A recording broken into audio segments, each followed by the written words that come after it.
So, if you visited the internet this week, you've probably heard about the release of Serum 2. Is it worth the hype?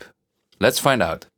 Right, the first thing you'll notice is now we've got 3 oscillators. That's a really helpful addition. So the first thing I tried was to create some FM sounds. I'm just gonna use a sine wave. I also really like the updated interface, by the way. It's really sharp. You can easily scale it as well. Right, but for FM, let's modulate oscillator A with oscillator B. And I've turned down the level of oscillator B. Otherwise we get 2 sine waves. Turn up the octave. Let's modulate this one. So the FM amount. Short envelope. You really need to be careful with the FM amount because you can ruin the entire sound if you go too far. Just a tiny bit is enough. And then we can add a third one. And I can use this for just a click, for example. So if I modulate oscillator B, FM with oscillator C, turn up the octave, and then use a really short envelope. By the way, I'm not sure if this is new, but I just found out. If you hold Alt and Shift, probably Option Shift on a Mac, you can copy the envelope. It also copies the modulation, and that's not what I want. So I'm gonna remove this one and modulate this one. So now we can add some click. Oh, and I need to turn down the level, of course.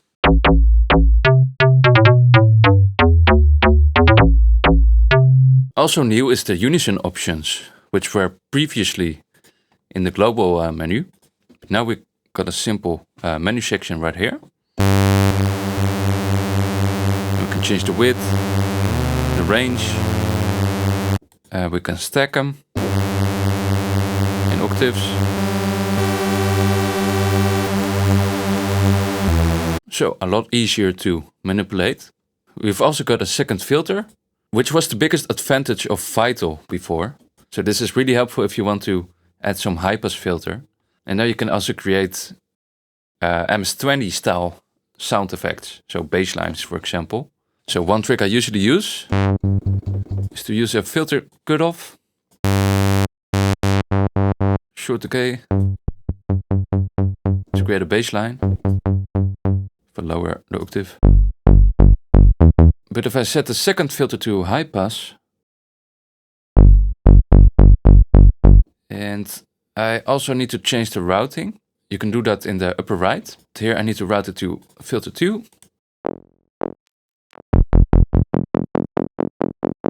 And now I can add some resonance here. Turn up the fat amount, the drive. And now you can really emphasize the low end. Especially if you enable key tracking. So drag the note option right here to the cutoff.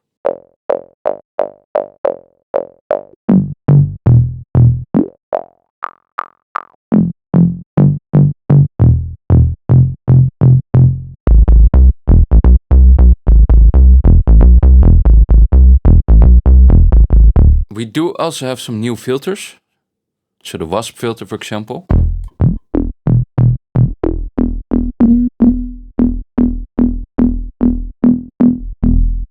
So you can morph between low pass and high pass, or somewhere in between.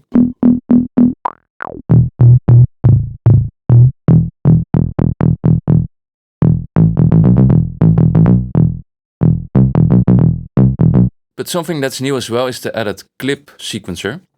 It looks just like the piano roll in FL Studio. But we can create our own patterns in here, and you can also save them. So that's a really quick way to come up with ideas and to store your patterns with your presets. So that's a pretty useful workflow enhancer. So let's create an asset baseline. There are shortcuts. I haven't looked into it that much, but you can of course open the manual.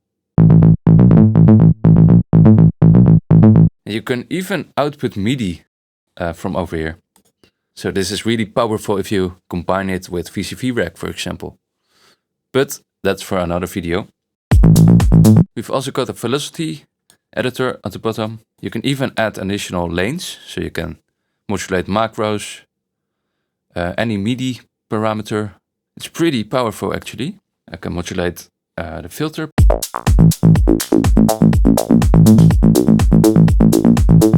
The high pass filter or the low pass filter. And also a cool addition, we didn't have a level control on the filter. You always had to modulate the master. So that's a nice addition. So we can just modulate the level over here. In this case, to change the modulation amount, you need to hold Alt or Option.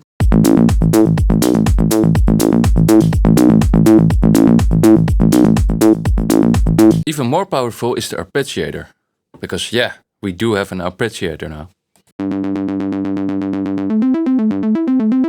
So you can find all the default Arpeggiator options in here.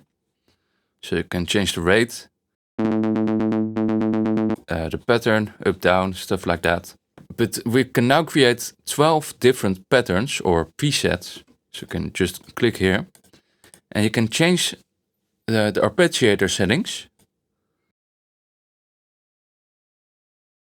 So you can play around with triplets, add dotted notes or whatever. And now if you click one of these keys, you can switch to another preset. And if you right click on the Arpeggiator label, you can go to MIDI input trigger octave. If I set this to octave 2, for example, I can use this as key switches. So just like in Contact. And now if I play a C, I get the first pattern. So you can use this in a musical way.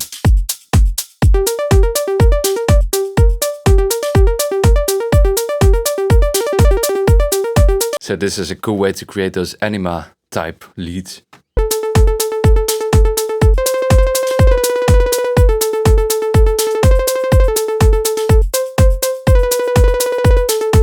So, really powerful. I'm just gonna disable it for now. Right, so in addition to a regular wavetable, we've now got a complete built-in sampler. And not only for the first oscillator, but for all the oscillators. And the cool thing is you can also enable Unison. So there are a lot of presets in there by default, but you can also load in your own SFC files. I think the filter is distorting a bit, but you can change the routing over here, but just clicking the buttons, similar to Serum 1. Or you can go over here and change the routing over here. So maybe I want to skip the filter and go straight to the output, so direct.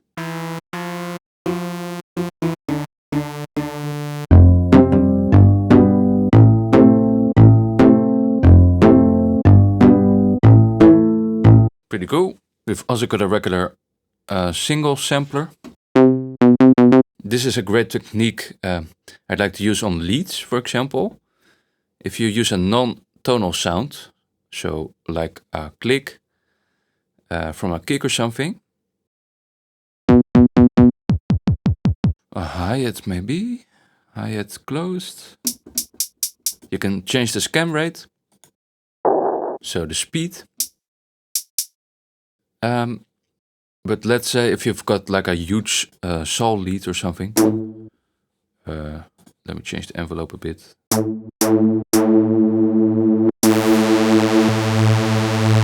Then you can add a sample to beef up the attack. Maybe I do want to apply the filter. especially with a sound that requires a lot of transients.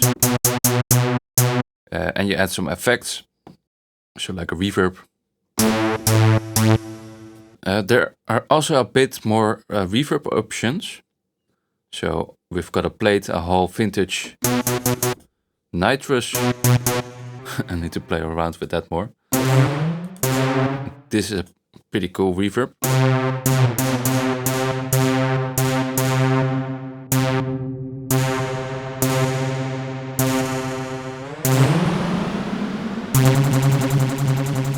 I think it's a bit like a shimmer or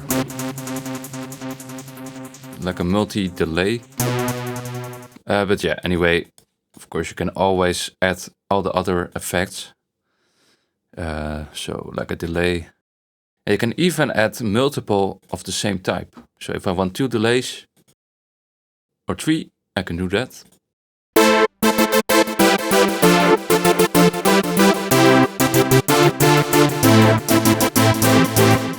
We've also got a noise oscillator over here. So just with the regular noise samples, but we've also got some new noises. So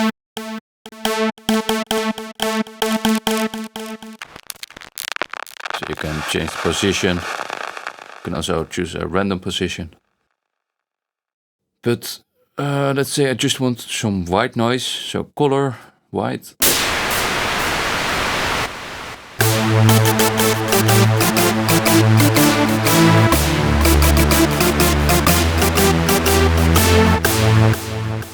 Right, what else? We also got a granular mode. So we've got the rate, the density, so the amount of grains. But we might want to change the mode to looping. Increase the density, the rate.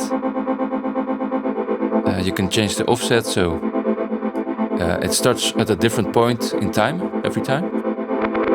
Random direction, random pitch, random length, random panning, or gain. You can even add some unison again.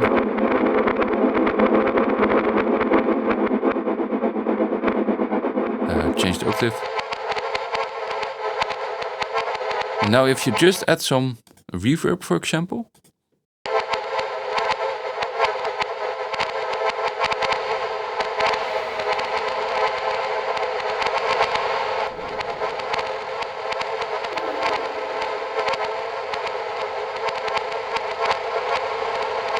you can easily turn this into a pad.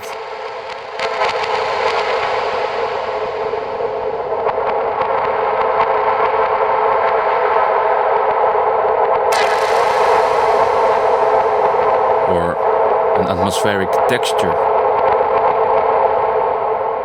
Just change the sample to change the entire sound. Oh yeah, you can change the loop position right here. Or decrease the loop length.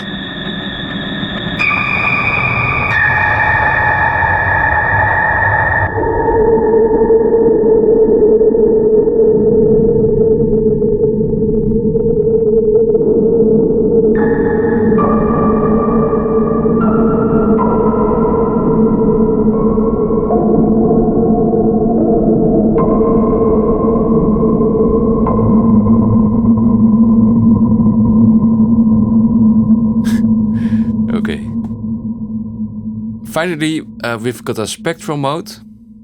This is something I need to explore for the coming months, probably, because there's a lot you can do with this. So if you click right here, you can apply a spectral filter. There's some presets you can choose from.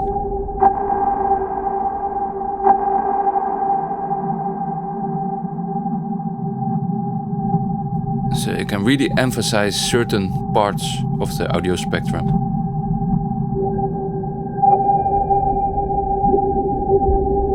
So this is really cool for, yeah, pads, drones, atmospheres, stuff like that. Especially with a little bit of modulation.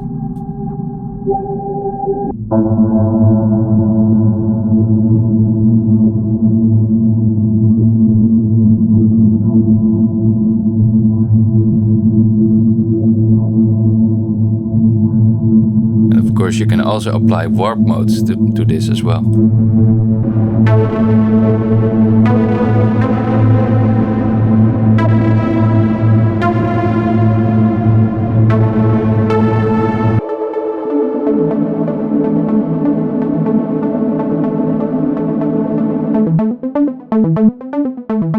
So that's cool, but let's have a look at the effect section now. I'm just gonna start from scratch in a preset. Let's say we want to create a bass drum, because why not? I'm gonna start with a single sine wave. Oh yeah, one feature I'm really missing from Vital is with Vital you can just click and drag to scroll through the waveforms, but here you can't. So yeah, that's a thing I'm missing.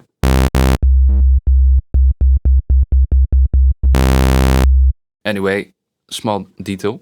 Yeah, let's apply LFO1 to the pitch. Instead of holding down a note, I can just enter some notes now. That's useful.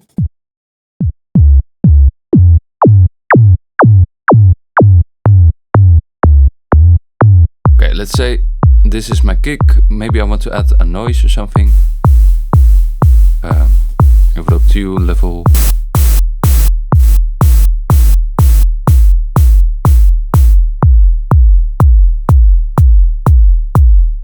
Maybe filter it. I'm just gonna add a white noise color because there's a filter built in. That's useful.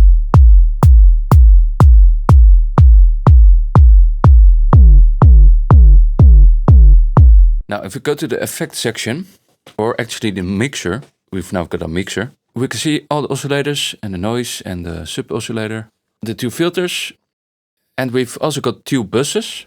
So you can think of these like in Ableton, like a return bus, so bus A and B. Or you can think of them as group tracks, and that's what I really like to use them for. But let's say I've got oscillator A and the noise going through the filter, and I want to process them. So I'm just gonna click on the filter, set the output to none, and then increase the send amount. So now I've got a group track actually. Now if you go to effects, you can apply effects to the main output, so everything, or just to the bus. So let's say I want to add a distortion.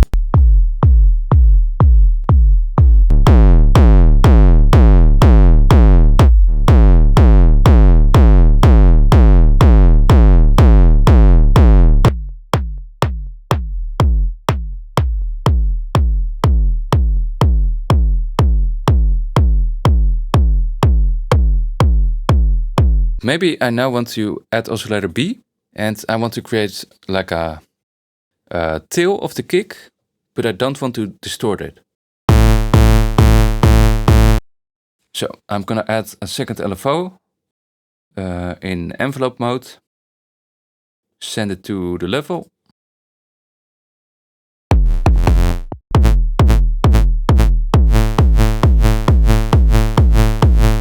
And maybe I do want to filter it, so I'm gonna send it to filter 2. If that's possible, I'm not sure. I can't send it only to filter 2, but what I can do is send it to bus 2. So if I click on none and turn up the bus 2 send amount, and I go to effects, bus 2, now I can just add a filter over here.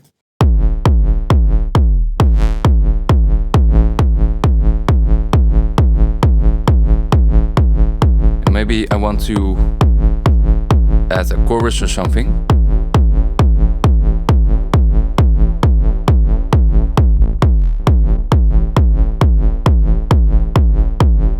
But you can see the power of this mixer, because I can change the level of the tail part. I can disable or enable effects.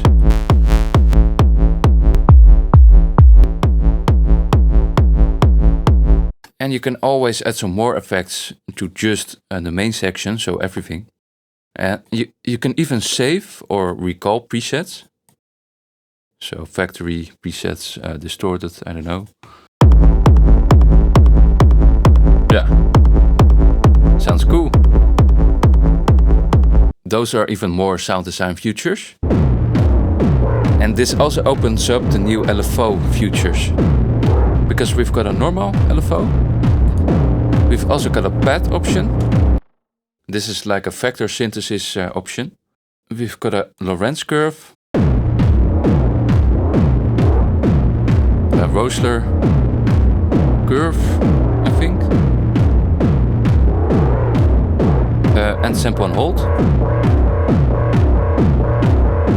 But the pad option is really powerful as well. I can just double click to create a pad. And I can assign both the X and the Y direction. So let's say I want to assign this to the filter cutoff.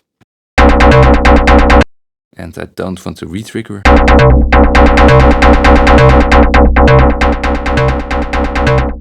And then I can connect the Y to something else. Maybe the wavetable position. If I select another waveform.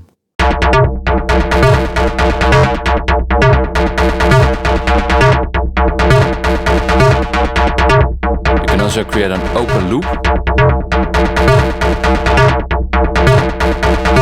And of course you can recall or create your own preset.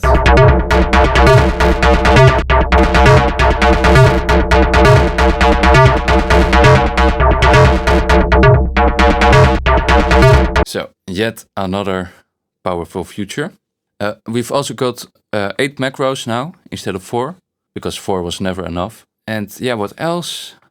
We've got a new comb filter. So if you go to Serum 2 filters.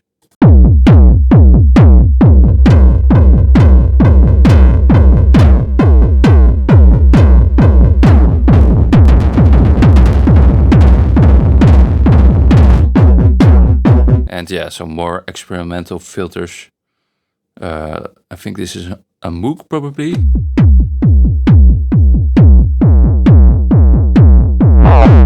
Pain. Feedback or something. Yeah. And what else? Asset filter, DJ mixer filter. So yeah, that's something you need to play around with. But I think that's the biggest part of it. Yeah, did I forget anything? Oh yeah, and one thing about the Arpeggiator. You've also got a key scale mode. So, for example, if I select A major and I go to the ARP settings and I shift the range.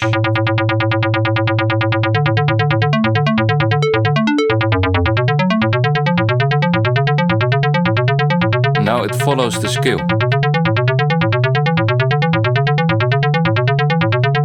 You can even add swing. Or transpose the entire pattern.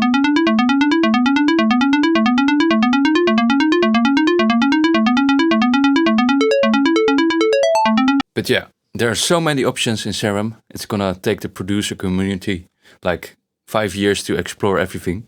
But these are the basics. Alright, I hope this gives you a rough idea on the new powerful features of Serum 2.